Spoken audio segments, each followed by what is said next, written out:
How to animate in Canva. So first, go to Canva and then just open up your design. For example, this is mine. Next is, if you want to animate a video, you can just click on video here, and then click on animate at the top, and then choose your animation from here. Okay.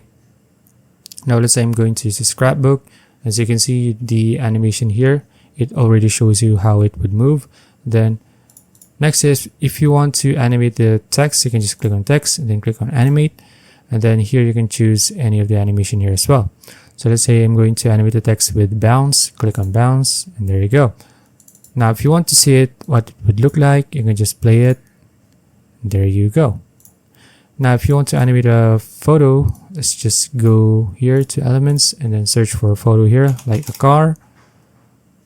And then let's use this one.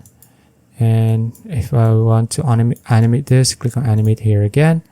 And then let's say I'm going to use sketch here. Oh wait. Oh yeah. You can see the animation here. So let's play it. There you go. Now you can see the animation of the car here as well.